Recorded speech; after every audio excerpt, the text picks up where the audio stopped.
Hello everyone, स्वागत है आपका हमारे प्यारे से चैनल वेंस पढ़ाई में। आज हम करने वाले हैं अपने बिजनेस का चैप्टर स्मॉल बिजनेस। जैसा कि मतलब ना इसका नाम हर बुक में अलग है, जैसे कि एनसीईआरटी में कुछ एमएसएमई करके है and small business and entrepreneurship. कई जगह पर स्मॉल बिजनेस एंड एंटरप्रेन्योरशिप है, कई जगह पर सिर्फ स्मॉल बिजनेस है।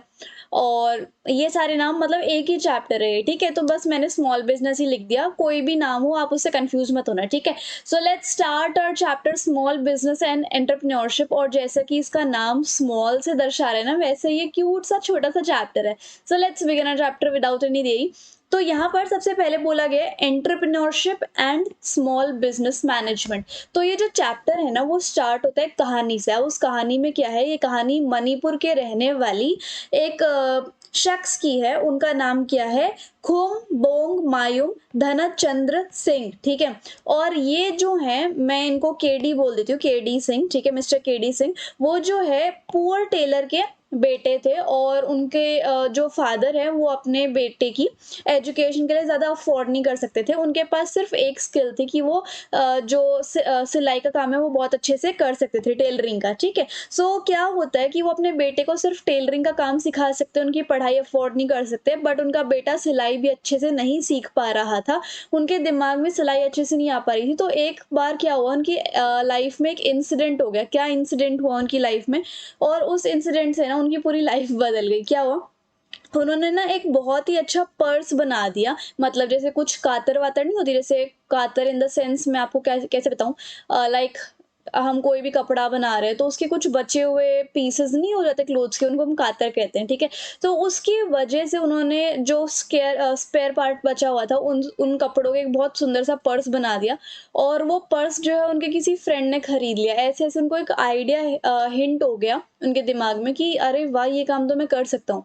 और धीरे-धीरे करके उनके जो पर्स थे वो बहुत ही ज़्यादा पॉपुलर हो गए। और उसकी वजह से उन्होंने रोमी बैग्स की फाउंडेशन करी। तो इस स्टोरी से हमें ये चीज़ पता चलती है कि कभी-कभी एक छोटा-सा इंसिडेंट हमारी लाइफ में इतना सक्सेसफुल साबित हो जाता है जिससे कि हमारी पूरी लाइफ ही बदल जाती है। और जो केडी सिंह थे, मतलब हैं, वो एक सक्सेसफुल एंटरप्रेन्योर बन पाए इस देश के, और उनको एक अवार्ड भी मिला था 2006 और 2007 में, बुक में लिखा हुआ है, तो आप वो देख सकते हो, ठीक है।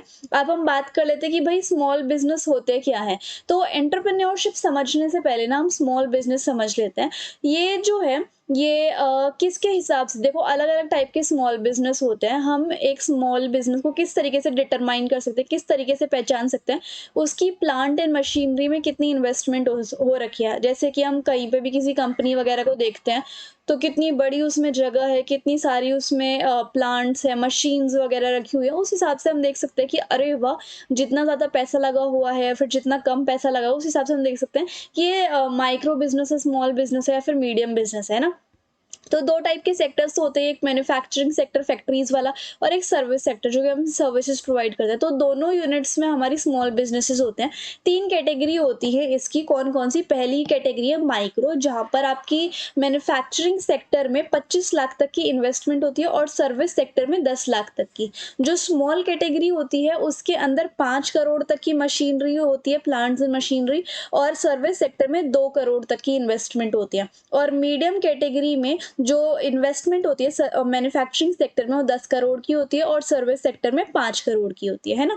और दूसरी कैटेगरीज भी है स्मॉल बिजनेस की, जैसे कि विलेज इंडस्ट्रीज। जैसे विलेजेस में अलग अलग टाइप की इंडस्ट्रीज होती है ना, लाइक आपकी आटा चक्की इंडस्ट्री हो गई, या फिर आपकी मिल्क इंडस्ट्री हो गई, या फिर आपका एनिमल हस्बेंड्री इंडस्ट्री होगी, बायोगैस इंडस्ट्री हो गई, और हैंडीक्राफ्ट इंडस्ट्री हो गई, और भी बहुत सारी ऐसी चीज़ें। और कॉटेज इंडस्ट्री, कॉटेज इंडस्ट्री कौन सी होती है, जो कि मतलब घर में ही बैठ के जो व्यापार करते हैं, जैसे कि बैंगल मेकिंग का है, और भी बहुत सारे ऐसे काम है जो कि घर में ही हो जाते हैं। सो दैट इज, वो सब भी स्मॉल बिजनेस के अंदर आते हैं, ठीक है।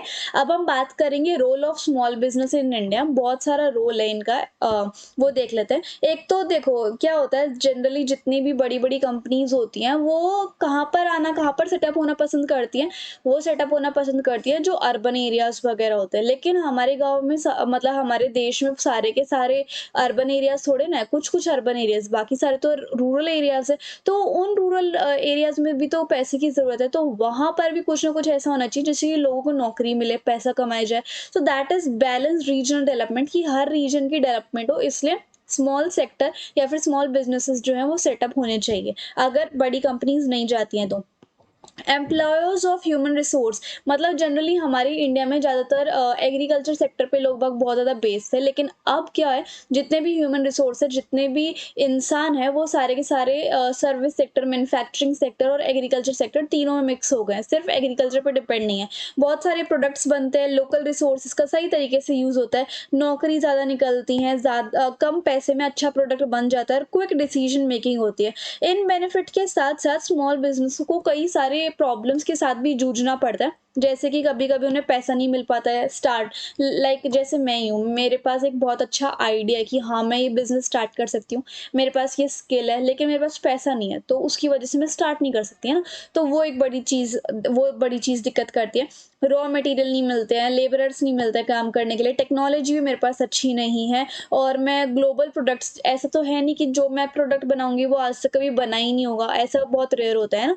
तो मेरा जो प्रोडक्ट होगा वो दूसरे प्रोडक्ट के साथ कैसे कंपेयर करेगा, कैसे कम्पीट करेगा, और गुड्स की मार्केटिंग, मतलब एडवर्टाइज़मेंट वो भी नहीं हो पाएगी, ऑपरेटिंग कॉस्ट कैसे मतलब इंक्रीज़ की जाए, और अच्छे क्वालिटी स्टैंडर्ड का कैसे हम जो प्रोडक्ट है वो बनाएँ। तो ये सब चीज़ें जो है ना, वो एक स्मॉल स्केल इंडस्ट्री को या फिर बिज़नेस को सहनी पड़ती है। अब और देखते हैं, जैसे कि मैंने आपको बताया कि बहुत सारी ऐसी चीज़ें, बहुत सारे ऐसे इश्यूज़ हैं जो कि स्मॉल बिज़नेस को सहने पड़ते हैं, लेकिन गवर्नमेंट भी कुछ करती है। गवर्नमेंट जो है ना, वो ज़्यादातर किसके ऊपर फ़ोकस रहती है, कि जो हमारे ये हैं स्मॉल बिज़नेस के यूनिट्स, उन सबको कुछ ना कुछ हेल्प मिलती रहे, क्योंकि ये हमारे इकोनॉमी में, जीडीपी में, रीजनल डेवलपमेंट में बहुत सारा कंट्रीब्यूशन करते हैं, साथ के साथ एक्सपोर्ट इम्पोर्ट में भी। तो गवर्नमेंट जो है इनके ऊपर बहुत ज़्यादा ध्यान देती है, जैसे कि इनको बहुत सारी चीज़ें पे करती है, like infrastructure, training, raw material, marketing, हर चीज़ में इनको हेल्प करती है। और ये जो चैप्टर है ना हमारा, इसमें कुछ आप इंडियन गवर्नमेंट के ऑर्गेनाइजेशंस ही पढ़ोगे, जैसे कि आपका नाबार्ड हो गया, डीआईसी, एनएसआईसी। ये डीआईसी और एनएसआईसी ना अभी हमें डिटेल में पढ़ना है, और बाकी सब का सिर्फ नाम याद होना चाहिए। और आरएसबीडीसी, आरडब्ल्यूईडी और SWUF, SWURTI, ये सारे के सारे स्मॉल बिजनेस की बेटरमेंट के लिए है। अब हम पढ़ेंगे कि एंटरप्रेन्योरशिप क्या होती है, और एक एंटरप्रेन्योर क्या होता है, और एंटरप्रेन्योरशिप के कुछ फीचर्स या फिर कैरेक्टरिस्टिक्स क्या हैं।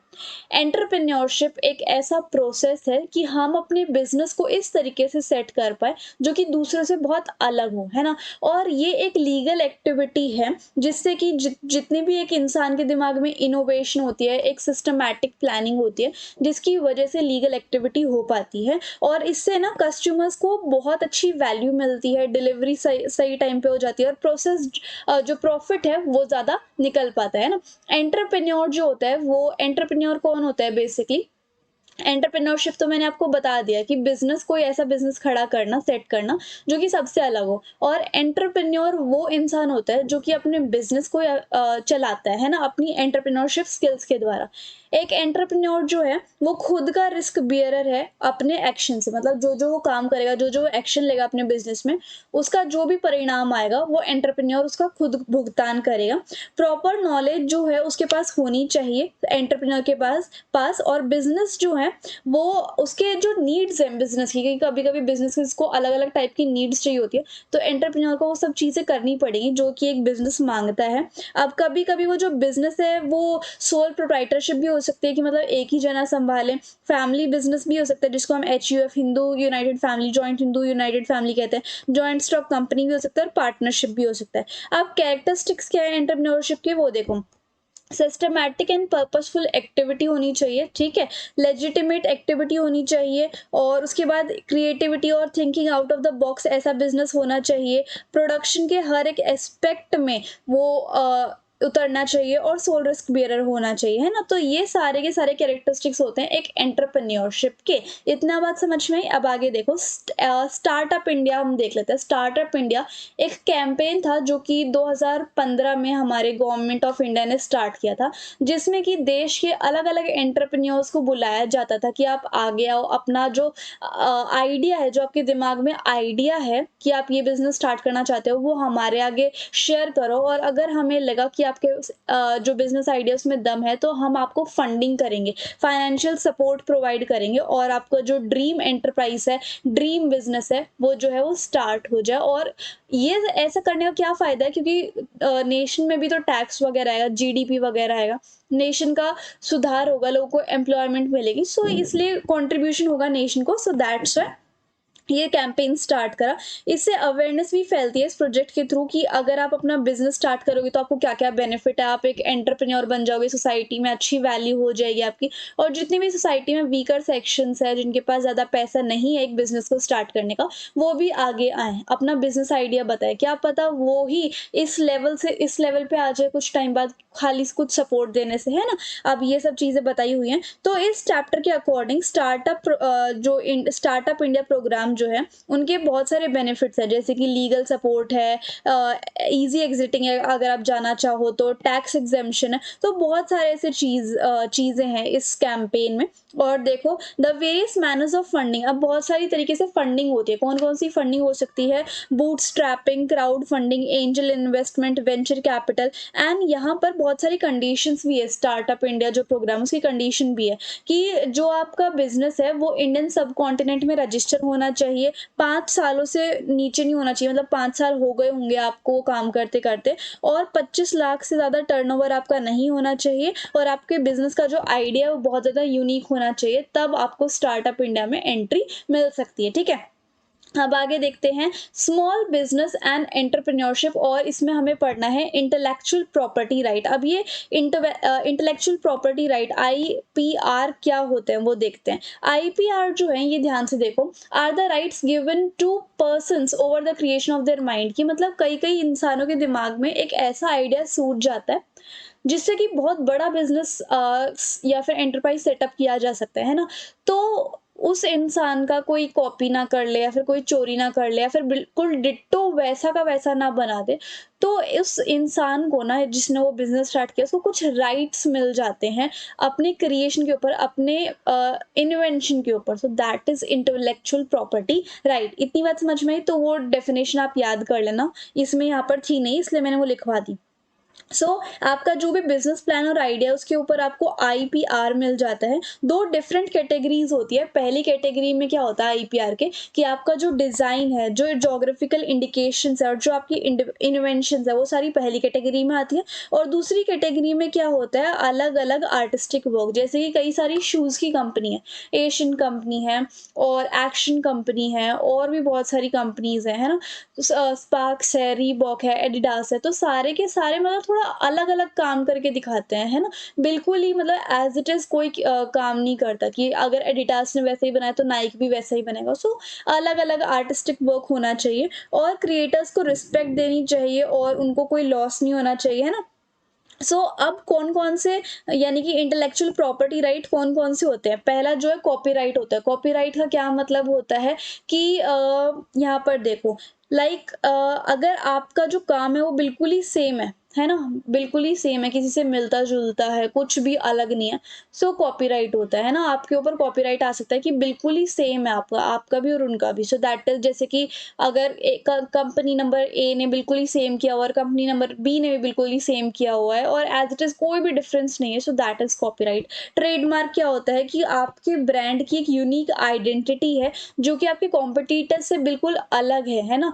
अच्छा, अब आगे देखो ज्योग्राफिकल इंडिकेशन, यानी कि आपकी अलग से ज्योग्राफिकल ओरिजिन होना चाहिए। और पेटेंट, कि मतलब आप जो भी इन्वेंशन करो तो गवर्नमेंट जो है आपको कुछ ग्रांट या फिर प्रोटेक्शन प्रोवाइड करे कि आपके अलावा ये ऐसा ही प्रोडक्ट कोई और नहीं बना सकता।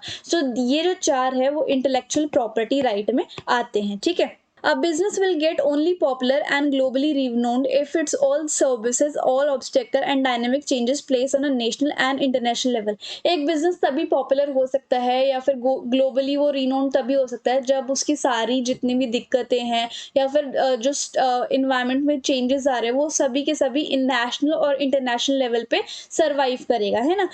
जो इनोवेशंस होती हैं वो एक बिजनेस को बहुत स्मूथली जो है सफ़र करवाती हैं, और provided that they are duly protected. और एक बिजनेस तभी सक्सेसफुल हो सकता है जब इसके पास आईपीआर हो, और वो आराम से अपने जो बिजनेस को स्मूथली जो है वो रन कर सके बिना किसी फियर वगैरह के, है ना? तो ये प्रोटेक्शन होती है आईपीआर वगैरह।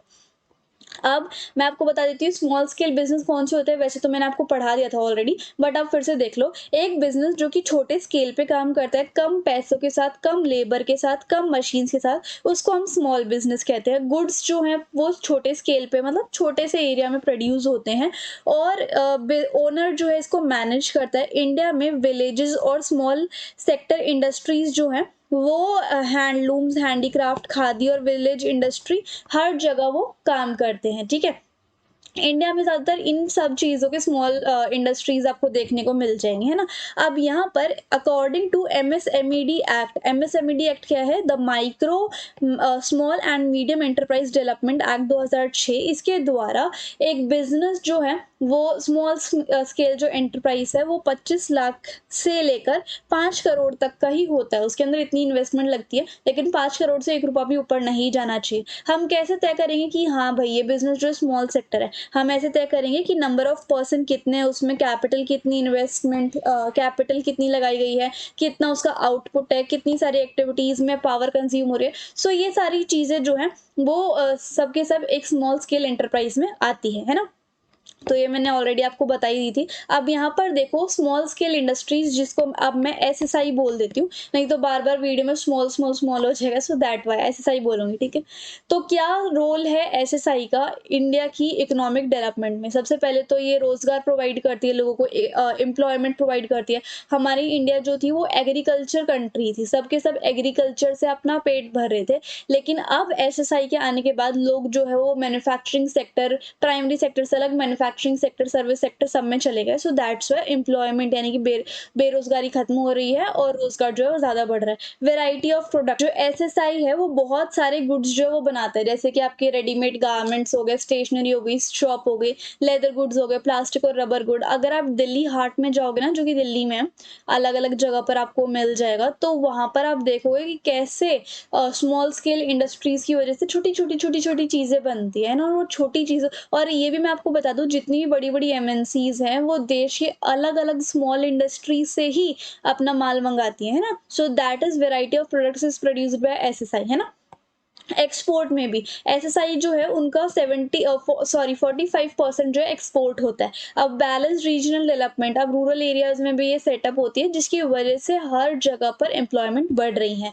Complementary to large scale industries, जो वही मैंने आपको बताया कि जो एमएनसीज़ होती है, लार्ज स्केल इंडस्ट्री होती है, उनको कौन प्रोडक्ट भिजवाता है? Small scale industries, right? और लो कॉस्ट प्रोडक्शन की मतलब ज़्यादा कुछ खर्चा नहीं होता इनमें, लो कॉस्ट प्रोडक्शन होता है और जिसकी वजह से इनको प्रॉफिट जो है आराम से हो जाता है। क्विक एंड टाइमली डिसीजंस, क्योंकि यहाँ पर इतने ज़्यादा मैनेजमेंट के लोग नहीं होते एसएसआई में, तो जल्दी से डिसीजन ले लिया जाता है, इतना ज़्यादा पूछा जाता नहीं है। डेवलपमेंट ऑफ एंटरप्रेन्योरशिप, यहाँ पर क्या होता है, यंग मेन और वुमेन जो है उनको अपॉर्चुनिटी मिलती है कि उनको वो अपना बिजनेस खुद ही स्टार्ट करें, राइट?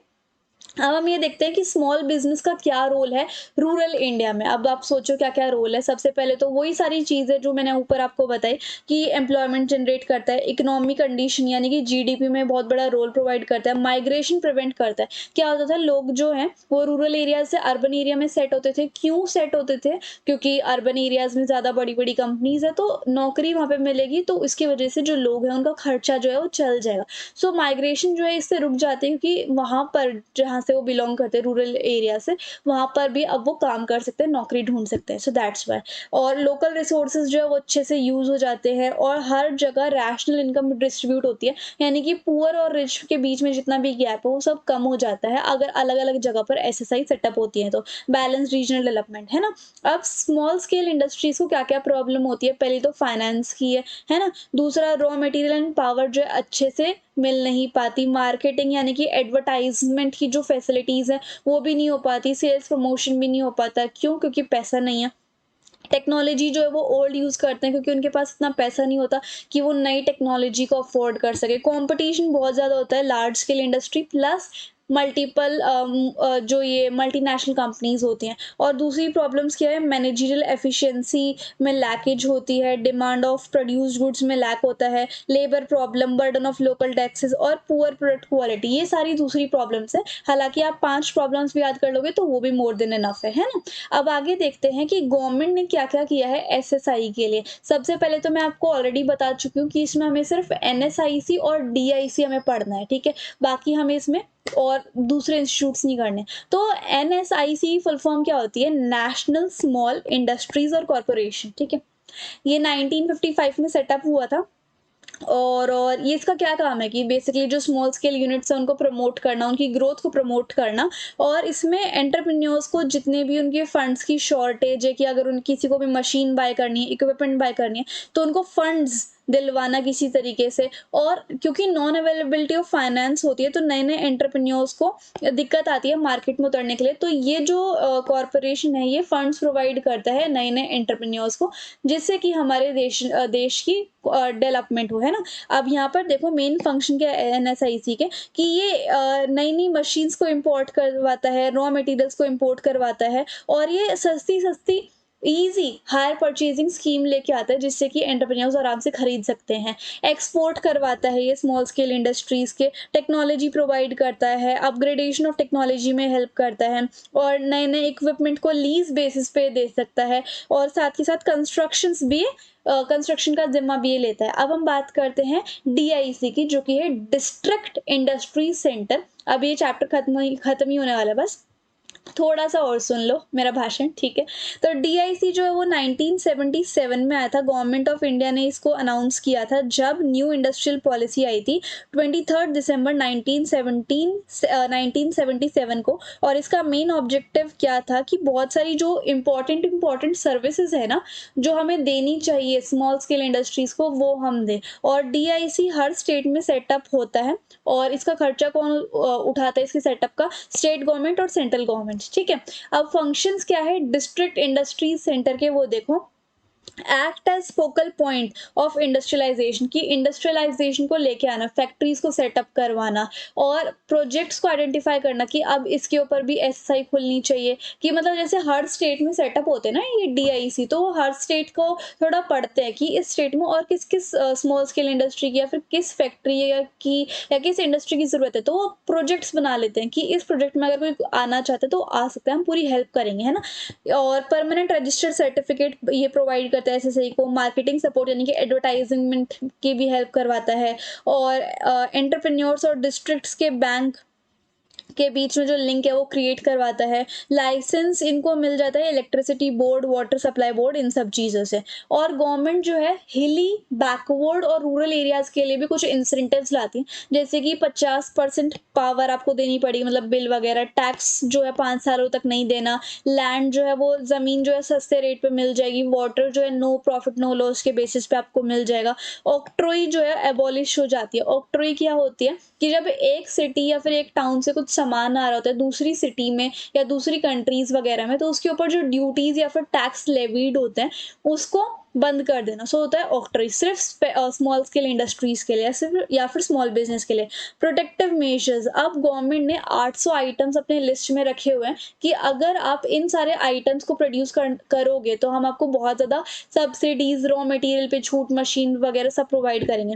मार्केटिंग असिस्टेंस, अब गवर्नमेंट जो है मार्केटिंग प्रॉब्लम जो है वो सॉल्व करती है, मतलब एडवर्टाइजमेंट वगैरह की प्रॉब्लम सॉल्व करती है। फाइनेंस भी देती है कि मतलब 10-15% की सब्सिडी भी हम आपको दे देंगे। सेल्स टैक्स जो है वो आपका एग्जेम्प्ट हो जाता है 5 सालों के लिए, कि आपको कोई टैक्स नहीं देना 5 सालों तक, है ना। और बाकी जो इंस्टीट्यूट है जो कि एसएसआई को सपोर्ट करते हैं वो है नाबार्ड, जैसे कि national bank for agriculture and rural development, the rural small business development centre, small industries development bank of India, the national commission for enterprises in organized sector, rural and women entrepreneurship development, world association for small and medium enterprise, and scheme of fund for regeneration and traditional industries। तो इन सब की आप एक बार हो सके तो full form याद कर लेना, कि क्या पता बोर्ड मतलब जो क्वेश्चन है वो क्या पता इन सब से भी आ जाए, एक एक मार्क का, है ना। तो याद अपना पक्का अच्छे से कर लेना। तो इसी के साथ साथ फाइनली मेरा भाषण खत्म होता है। इसी के साथ साथ हमारे जो चैप्टर है वो खत्म होता है।